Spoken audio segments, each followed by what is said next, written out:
Hello guys, and what's going on? I hope you're having a wonderful day, at least I know I am. Because I just finally got my new microphone, so hopefully you can hear me a lot better now, and I also sound a lot more crisp, hopefully at least, but we will have to see. Alright, so today we're gonna talk about the 7 different Paragons that you can have in the game. And I also have one special surprise for you guys. Well, it's not from me, but it's a surprise. We're actually pretty soon probably gonna get a new Paragon, but I will talk more about that later on in the video. But first off, let's go through some basics with the Paragons. So first off, how do you actually deploy a Paragon and how do you get it? Well, it's actually pretty simple, as long as you understand how you do it. First off, of course, you need to have 3 monkeys of the same kind. And then you need one that you upgrade fully on the top path, one that you upgrade fully on the middle path, and one that you upgrade fully on the bottom path. So let's just do that, and then I will show you what will happen. Alright, and now you can see we actually got the Apex Plasma Master. I'm probably gonna say that wrong a few times in this video, and I'm sorry for that already now, guys. But let's go. So when you actually try to deploy the Paragon, it will ask you if you want to boost the Paragon with more in-game cash. That's something you can do to get a lot more level. One thing you also can do is actually deploy more of the same monkey to the game field before you change it to a Paragon. Because the Paragon will actually absorb all of the same type of monkey on the whole map when you actually turn it into a Paragon. And that will also boost it a little bit. For example, with the Dart Monkey, you can actually buy another Crossbow Master. You can have 2 of them. This is the only monkey, I think at least, that you can have 2 tier 5 monkeys.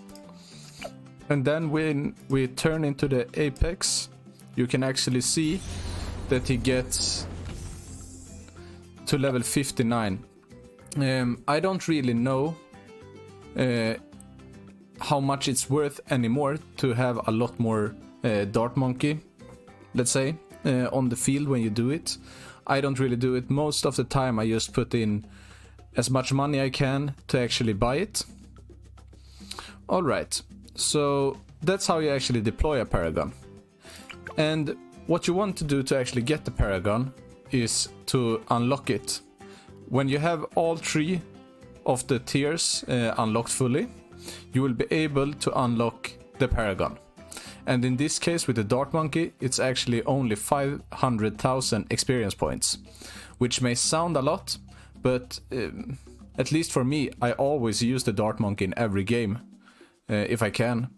So that means that I get a lot of experience with him. As you can see right now, I have 3.1 million experience points. So 500 is not that much, at least not according to me. Alright, so let's go through the different type of Paragons that you can have. First off, I will show you some of what I would call the early game Paragons. And the reason for that is because they are the cheapest ones, and they are the ones that you can get pretty early. So early game, and the type of Paragon that I would get first, if I have the cash for it, is between the Boomerang or the Dart Monkey. So let's just get the Paragons, and I will show you.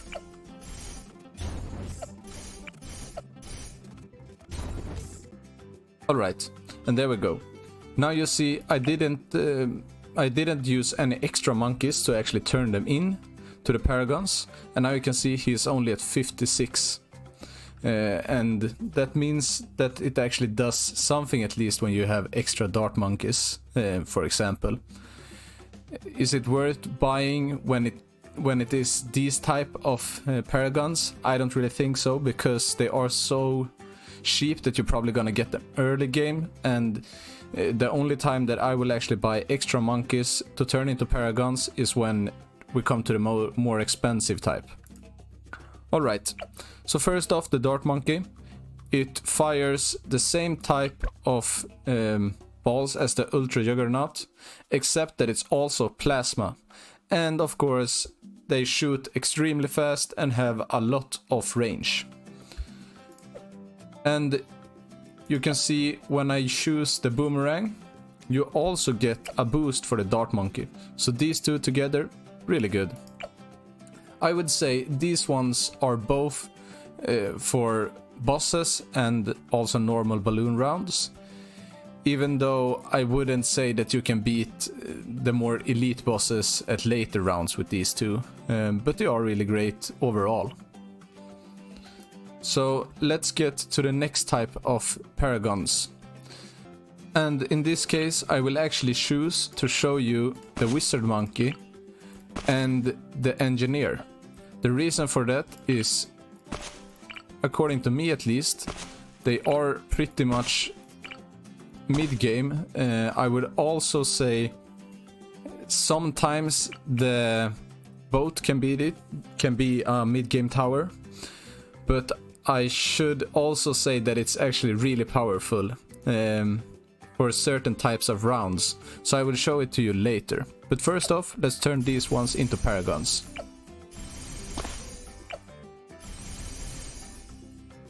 As you can see now also, we're starting to get a lot more expensive. 810,000, but when I turn it into the fully boost, you can see 3.3.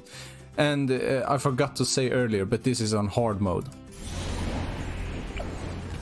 And then we also do the engineer monkey.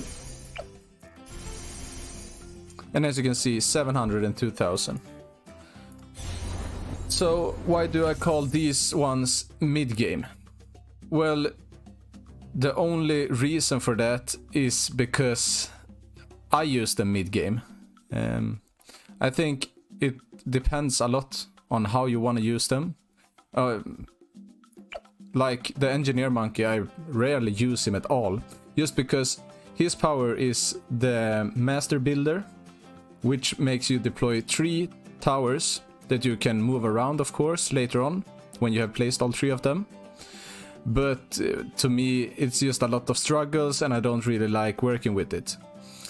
The same one is with the wizard monkey. To make him the most useful, you actually need to use the abilities a lot, and yeah, he's not that great without the abilities, but still pretty powerful at least. I would say that the wizard monkey is great at balloon rounds, and I would also say the same with the engineer monkeys. None of them are the best ones, according to me at least, against bosses. But they are suitable for bosses if you actually need to, but I wouldn't waste my money on them. So let's get to the third ones. Alright, so the third ones, what I mean by that is I showed these ones as late game. And why I choose these guys as late game is just because how powerful they are and what they are great at. So first off, why I choose the ninja monkey for late game. It's not that he is that expensive, I wouldn't say. He is actually, as you can see, pretty cheap. But the same I would say, you actually need him when you got a lot of Moabs coming, and the same with bosses. When it comes to the Paragons, I would also say that the ninja monkey is actually the best one against Paragons. Against bosses, my bad. Just because of the bombs he actually puts on the Moabs and the bosses. So, yeah. Maybe he's not that expensive, so you can actually get him mid-game. But I think he handles late game so well that this is the spot where I want to put him on this list at least. And then we get to the boat. I always forget the name of the boat. But of course it's Monkey Buccaneer. Did I say it right? Yeah, I think so. Alright. So, as you can see, he costs the same as the ninja monkey. And when we turn him into a Paragon with the boost, he's still not that expensive. So what's great about the Monkey Buccaneer? Well, he actually got the grappling hook. You know, when you get to the 5th tier in the middle lane of the boat, you actually get Pirate Lords, which can grapple 3 Moabs at once. It's the same with the boat. It actually as a Paragon then, I mean. He actually grabs mobs all the time and he's really fast with that. And also when you activate his ability, he can actually grab zooms, so that's really great. The only thing you need to know is that when you have him against bosses, he is actually really weak. And that's unfortunately. I would call him more of a support monkey, at least when it comes to the bosses. Just because of the reason that he can grab all of the Moabs, but don't do a lot of damage against bosses. The only thing he does is send out the planes, which shoots missiles against the target. But as I said, he is pretty weak against the bosses. And you can also place 2 monkeys on top of him, just like the regular boat. Alright, so let's get to the monkey ace, which I would say is the best Paragon right now if you don't think about the price. Because the top half, I think, gets equivalent to around 50k to get it fully upgraded. The middle path is around 50k also, but the bottom path is like 150. So before you even get to the part where you can turn him into a Paragon, you have already spent 250k. And then you also need 1 million almost just to turn him into a Paragon. And with the boost, he gets up to 4 million. So he is the most expensive Paragon. But he is also really great. Of course, one of the reasons is because he can fly and see all over the map, so you don't need to think about the placement of him. And of course, you can also use him at both bosses and normal balloon rounds really great. I usually use him more when it comes to normal balloon rounds, just because I can almost never actually afford him, at least not boosted, when playing against bosses, just because of how expensive he is. Alright, so what is the new Paragon that's gonna come to balloons? Number 8 will probably be the submarine.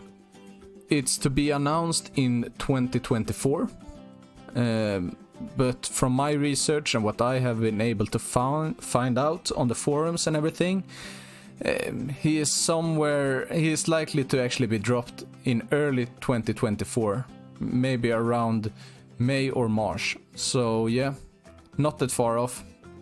We just have to wait a little bit more. Not much is known about it yet, but I think it has the possibility to be pretty great. The only problem I see is that, at least not for me, I don't use the submarine that often.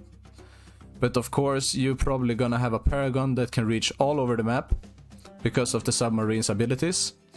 And you're also gonna have someone that can make all the other towers actually detect camo. Maybe across the whole map, if we are lucky, or at least a big part of it. So this was everything from me this time, guys. I am thinking about putting out like a collection or a mini-series about every single Paragon where I go more into depth about them. If you'd like to see that, please leave a comment, like and subscribe. And I hope you're having a wonderful day. Bye guys!